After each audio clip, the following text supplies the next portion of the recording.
Hey, what's up? This is Jared with the iPhone App Podcast, and today we're going to play Anaconda, which is basically the game of Snake. But it's actually a little difficult, and I'll show you why. Basically, you're supposed to, hit the dots. And wow, I've never played it with sound, so I didn't know that it makes sound. And you don't want to hit the walls, and you don't want to hit yourself.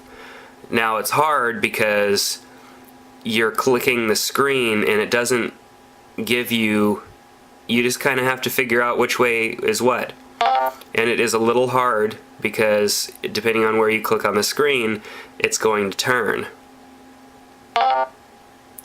Now, keep in mind, no touching walls. Oops, I went right around them.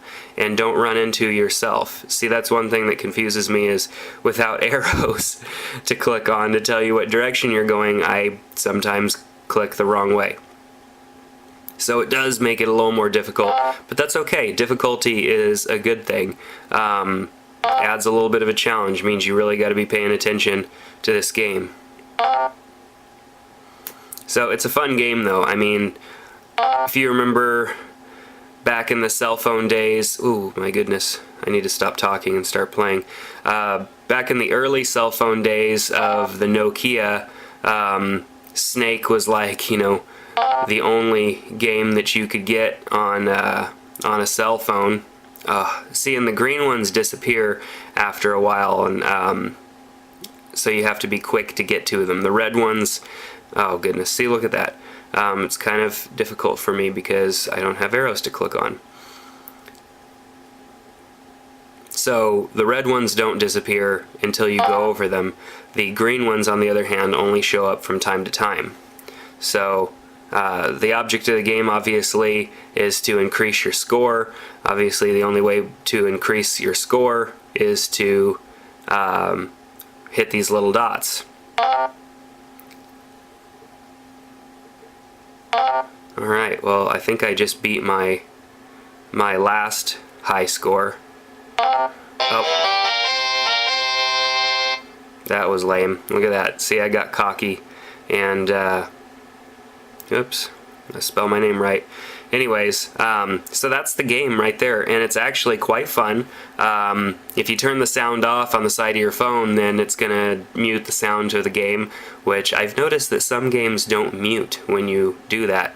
You've also got a way to mute right here by clicking that little speaker icon, and then you've got a little bit of information on the app and a way to reset the high scores.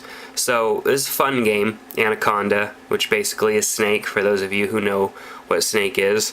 Fun game. I recommend downloading it because it's a very fun game and challenging, obviously. I can't walk and talk at the same time, nor play Snake or Anaconda and tell you about how my high score is whatever. I'm done. So, GoDaddy.com, save some money over at GoDaddy, and help support the podcast. iPhone, iPhone 1, and iPhone 2 over at GoDaddy. So, that's it. That's it for the iPhone App Podcast today. Thanks for checking out the podcast. Hope to see you back next time, where we review apps every day, a new app every day, and we're over 100 apps now reviewed, which is pretty exciting.